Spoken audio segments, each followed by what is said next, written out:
Today is Monday, April 27th, 2026, and today is National Prime Rib Day, which feels like one of those meals where the name alone sounds like a commitment. Welcome to Wait That's Random, This Day in History. I'm your host, C.L. Burns, voice actor, audiobook narrator, and your guide through the odd and unexpected corners of history. Let's dive in. On April 27, 1865, a steamboat called the Sultana exploded on the Mississippi River. At the time, it was carrying passengers, many of them recently released Union soldiers heading home after the Civil War. The war had just ended. People were trying to get back to normal, and the demand for transportation was high. Too high, because the Sultana was overloaded. Designed to carry a few hundred passengers, it ended up holding more than 2,000 people. Packed onto the decks, crowded into every available space, and the boat itself wasn't in perfect condition. Its boilers had already shown signs of stress, but instead of a full repair, a quicker fix was made, just enough to keep it running. And that decision mattered, because as the Sultana moved upriver, one of those boilers failed. Then another, and the explosion that followed tore through the boat. In the middle of the night, passengers were thrown into the river. Many couldn't swim, others were injured, and the current carried people away. What makes this moment stand out isn't just the scale. It's that more people died here than in the sinking of the Titanic. But most people don't know about it, because timing matters. The country was focused on the end of the Civil War, on rebuilding, on other major events happening at the same time. And this disaster, despite how large it was, faded into the background, which is strange to think about, because some events become part of history and others just don't. And sometimes something that seems small at the time ends up becoming something much bigger than it was ever meant to be. In 1937, the first Social Security payment was made in the United States. It totaled 17 cents.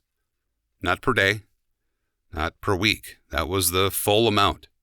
And it sounds almost meaningless now, but at the time it represented something new. A system designed to provide a safety net. But here's what's interesting. When Social Security was first introduced, it wasn't intended to function the way it does today. Life expectancy was lower. In fact, the average lifespan was often shorter than the age at which people could begin collecting benefits, which meant the system wasn't designed for long-term payouts to most people. It was more of a limited safety measure, something to support people who live longer than expected, not something meant to sustain large portions of the population over long periods of time. And over time, that changed.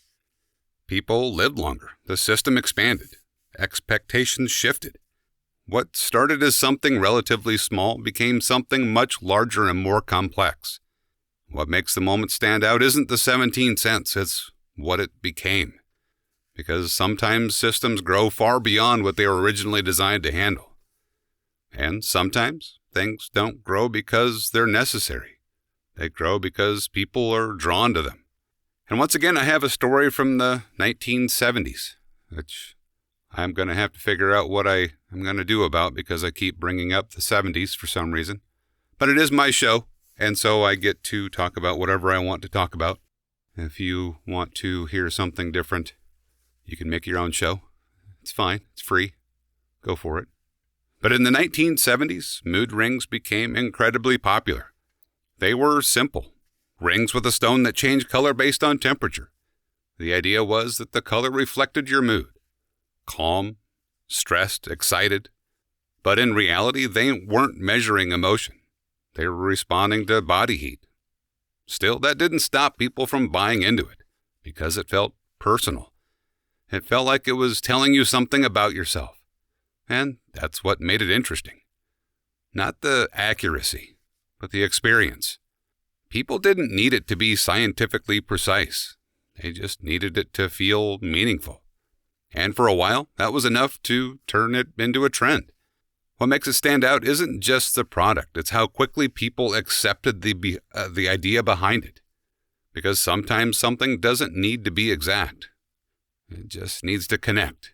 And while some things connect for a moment, others leave a lasting mark because of what they represent. Ulysses S. Grant was born on April 27, 1822. He became known for leadership during a time when the country was divided and uncertain. And what stands out about figures like that isn't just what they did, it's when they did it. Because timing can shape how something is remembered. It's interesting how these don't seem connected at first, but kind of are.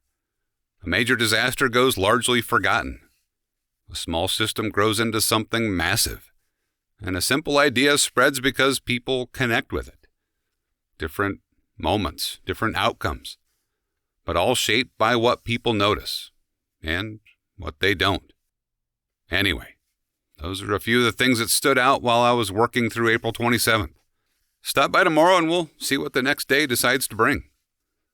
If you'd like to hear more of my work or explore the books and projects I've been a part of, you can find it all at waitthat'srandom.com. I'm C.L. Burns, and I appreciate you stopping by. I'll see you tomorrow.